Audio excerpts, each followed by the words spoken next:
Halo semuanya, apa kabarnya? Semoga teman-teman semua di dalam keadaan sehat, dilancarkan pekerjaan maupun usahanya. Amin.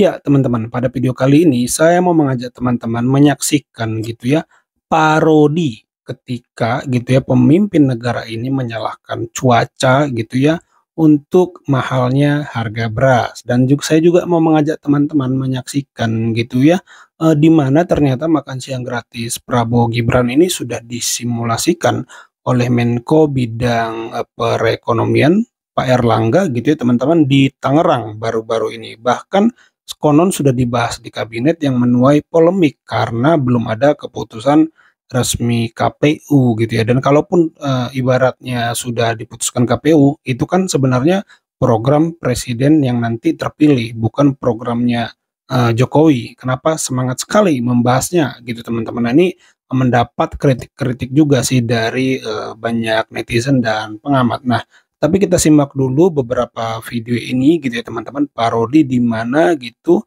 pemimpin atau presiden menyalahkan gitu ya cuaca untuk mahalnya harga beras dan di sini kita akan menyimak kritiknya sekaligus komedinya gitu teman-teman. Nah, bagaimana videonya?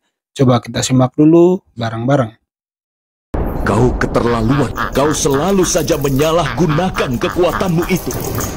Beras mahal. Jangan salahkan saya, jangan salahkan presiden, dan jangan salahkan para paslon.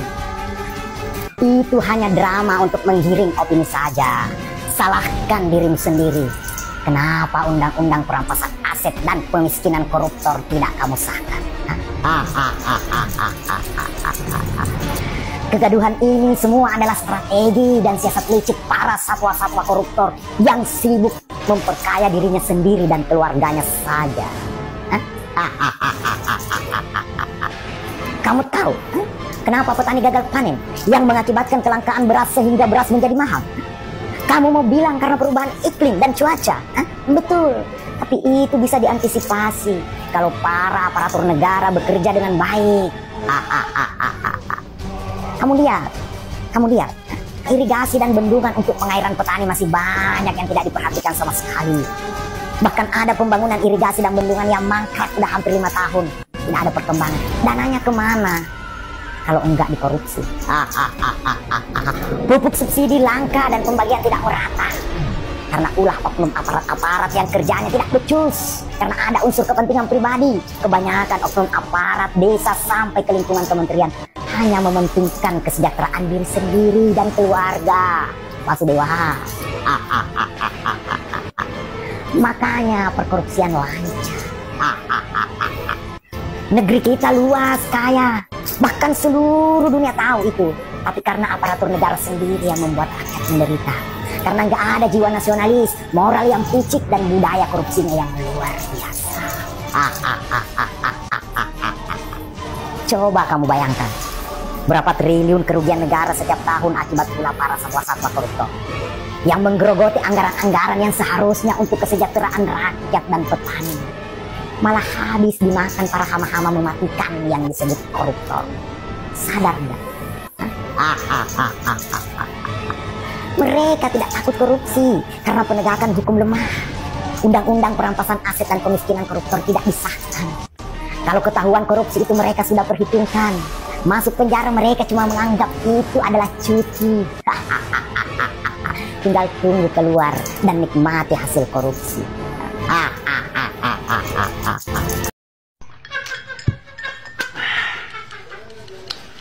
Enakan juga makan di rumah ya. Mau lo makan ngantri? Gratis ntar 2024 makan gratis. Ntar lo ngantri jam 12 siang ya, asar baru bisa makan. Program geblek. Program masih makan gratis. Program itu kerjaan. Ya, bikin lapangan kerja, bukan makan gratis. Makan itu di rumah nih makan. Enggak. Enak bangun tidur kita makan. Bingung udah masakin. Nah kalau bangun tidur kita suruh ngantri di lapangan, desek-desekan. Yang ada pingsan. Longekan. Mau ngasih makan aja harus jadi presiden dulu.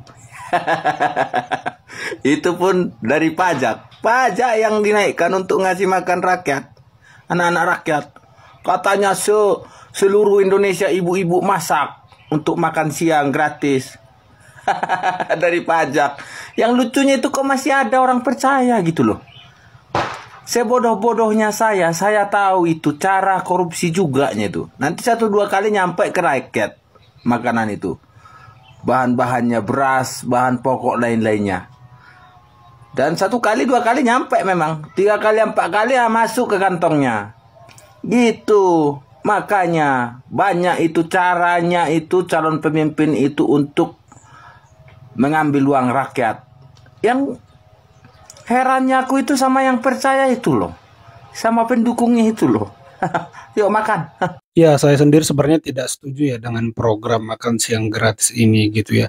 Tapi kalaupun memang harus dan mau dilaksanakan, dipaksakan gitu ya teman-teman, tentu jangan membebani rakyat dengan menaikkan pajak misalnya dan hal-hal lain gitu ya teman, demi menunaikan janji makan siang ini. Lalu kedua poin saya adalah iya, kalaupun memang mau dilaksanakan ya laksanakanlah dengan baik. Karena apa? Ya toh yang makan itu gitu ya, kalau kita tonton nanti video simulasinya gitu, adalah anak-anak Indonesia juga gitu ya teman-teman, daripada uangnya dikorupsi gitu ya, ya mending dikasihlah ke anak-anak itu. Kadang-kadang saya juga mikir gitu aja, coba apa ya, berlapang dada lah. Tapi ya jangan jadi lahan korupsi baru. Walaupun saya pribadi tetap tidak setuju, tapi kalaupun memang harus dilaksanakan, toh itu yang makan juga anak-anak Indonesia gitu ya teman-teman. Jadi saya pikir yang penting diawasi dengan ketat dan jangan sampai defisit, karena konon kalau dilaksanakan itu 2025 anggaran kita defisit. Bagaimana dengan pemenuhan jumlahnya? Ibaratnya kan ini bertahap katanya. Nah, bagaimana akan mencapai ke sana? 82, sekian orang katanya yang akan menjadi target, kan itu berat gitu teman-teman. Jadi harapannya tentu tidak membebani rakyat, tidak menjadi lahan korupsi baru. Ini sih kayak saya mikirnya ya, toh yang makan tuh anak Indonesia juga. Habis kita kan tidak bisa menghentikan program yang sudah ingin dilakukan oleh presiden terpilih, ya kan? Gitu ya teman-teman. Jadi mau apa lagi selain mengawasi agar tidak jadi lahan korupsi baru. Ini rawan sekali, sangat rawan gitu teman-teman. Tapi ya di satu sisi saya mikirnya ya udahlah, toh yang makan anak-anak Indonesia juga, daripada uangnya dikorup sama pejabat ya kan. Nah gitu kadang-kadang saya mikir, tapi waduh nanti malah jadi apa ya, lahan baru, ladang baru untuk korupsi. Nah ini jadi dilematis juga teman-teman. Pertama anggarannya belum ada, nanti membebani rakyat gitu ya, 1 triliun per hari. Apa nggak mending ngelunasin pembangunan di IKN? IKN itu pembangunannya katanya dengar-dengar 400 sampai 500 triliun. Ya udah bangun aja, selesaikan IKN biar puas gitu ya, biar selesai. Daripada jual ke investor Singapura, datang ke negara-negara Cina, menjual, mempromosikan IKN. Ya kalau memang punya anggaran 400 lebih triliun untuk bikin makan siang, yang mending beresin IKN. Nah itu kan, kalau kita kan kadang-kadang logikanya seperti itu gitu teman-teman. Ya itu kalau pendapat saya. Menteri Koordinator Bidang Perekonomian Erlangga Hartarto mengungkap bahwa anggaran pembiayaan program makan siang gratis yang diusung oleh kubu Prabowo Gibran, di mana dana program ini akan bersumber dari dana bantuan operasional sekolah atau dana BOS. Adapun dana BOS ini berasal dari anggaran di Kementerian Pendidikan, Kebudayaan, Riset, dan Teknologi. Erlangga mengatakan pada 29 Februari 2024 bahwa ia mengusulkan pola pendanaan yang melalui BOS spesifik atau BOS afirmasi untuk khusus menyediakan makan siang untuk siswa. Nantinya akan ada rekening terpisah antara penyaluran BOS reguler dan BOS spesifik. Tujuannya, kata dia, agar ada evaluasi dan pemantauan yang jelas atas pembiayaan program tersebut. Sebelumnya pada 29 Februari 2024, Erlangga bersama pemerintah Kabupaten Tangerang melakukan simulasi program makan siang gratis di SMP Negeri 2 Curug, Tangerang. Erlangga juga didampingi oleh Ketua Tim Kampanye Daerah alias TKD Ahmed Zaki Iskandar. Bagaimana menurut Anda soal pendanaan makan siang gratis yang diambil dari dana BOS?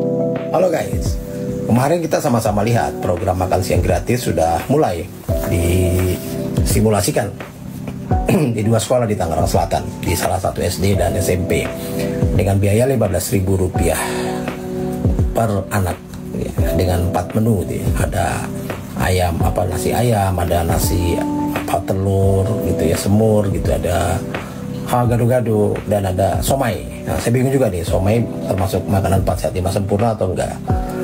Tapi lepas daripada itu, ada satu berita yang menurut saya sih agak jadi peta kompli dengan apa yang dituju dari dari program makan siang gratis ini, yaitu bahwa makan siang gratis ini akan menggunakan dana BOS.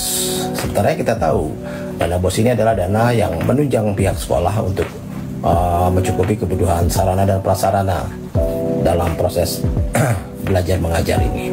Nah, kalau dana BOS ini dipakai untuk makan siang gratis, dan saya yakin dana BOS ini pasti tidak akan cukup untuk menutupi biaya makan siang gratis ini. Nah, lalu dari mana pihak sekolah akan membiayai sarana dan prasarananya? Nah, nanti ujung-ujungnya dikenakan biaya lagi kepada murid-muridnya. Akhirnya kan menambah biaya bagi pihak orang tua. Belum lagi dalam kehidupan kita sehari-hari, kita sudah lihat bahwa makan siang gratis ini kan memang biayanya besar sekali ya, 450 triliun setahun. Dan sudah pasti ada harga yang harus kita bayar, ada hal yang harus dikorbankan. Dan inilah yang akan terjadi, bahwa pajak naik, listrik naik, sembako naik, BBM pasti akan naik, subsidinya dikurangi. Bahkan yang sudah jelas adalah pajak bahan bakar naik dari 5% jadi 10%, yang otomatis nantinya harga bahan bakar juga pasti akan naik. Lalu listrik sudah naik, lalu yang paling kelihatan adalah bagaimana gencarnya pemerintah ini untuk membuat masyarakat mau tidak mau nantinya akan menggunakan kendaraan listrik dengan dinaikannya pajak pembelian motor berbahan bakar bensin. Nah, ini akan nantinya masyarakat akan sampai pada satu keadaan ketika semuanya naik, inflasi naik, dan tidak lagi mampu beli bensin, maka mau tidak mau menggunakan kendaraan listrik. Nah, inilah tujuan dari pemerintah sebenarnya, yaitu menggunakan memacu masyarakat supaya menggunakan kendaraan listrik sebanyak mungkin demi nikel, agar semua yang digembar-gemborkan bahwa nikel ini akan punya banyak nilai tambah bagi kita ini bisa terwujud. Karena kan kalau kita lihat di Indonesia ini masih sangat kecil masyarakat yang mau menggunakan kendaraan listrik dengan segala macam kendalanya. Ya, untuk segala sesuatu memang ada yang harus kita bayar, harus ada yang kita korbankan. Tapi apakah dengan segala macam pengorbanan ini layak hanya ditukar dengan makan siang gratis? Salam. Ya, kalau saya sih harapannya ya, makan siang itu tidak kesulitan dialami oleh siswa, adalah efek samping karena orang tuanya sejahtera dan pekerjaannya bagus dan layak. Jadi makan siangnya bukan tujuan, kalau saya sih berpunya pandangan gitu ya. Jadi makan siang artinya siswa itu bisa punya jajan dan beli makan sesuai ya sekolahnya lah. Kalau SD jajannya berapa, SMP berapa, SMA berapa gitu. Itu efek samping karena orang tuanya mengalami yang namanya kesejahteraan, kecukupan. Nah, tapi dari sisi pendidikannya si anak sudah terjamin 0 rupiah kalau bisa. Jangan ada pungutan uang apapun karena sekolah punya ya dana BOS tadi gitu teman-teman. Tapi sekali lagi tampaknya makan siang ini memang akan dieksekusi.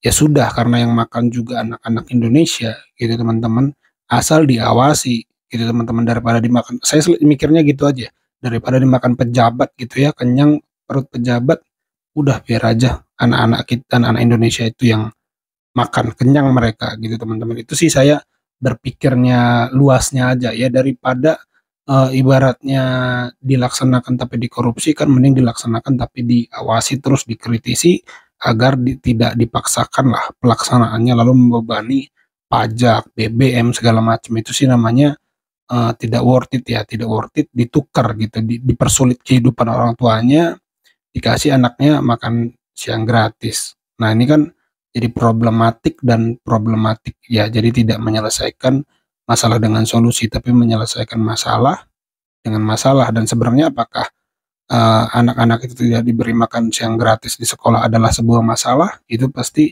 sebenarnya perlu kajian lagi kan sebenarnya teman-teman. Ya itu aja teman-teman video kali ini. Terima kasih buat teman-teman yang sudah menyimak sampai selesai. Tolong di like videonya, di subscribe channel ini, bunyikan loncengnya kalau perlu agar teman-teman mendapatkan informasi update dari channel ini seputar isu-isu terkini. Terima kasih, sampai jumpa di video saya selanjutnya.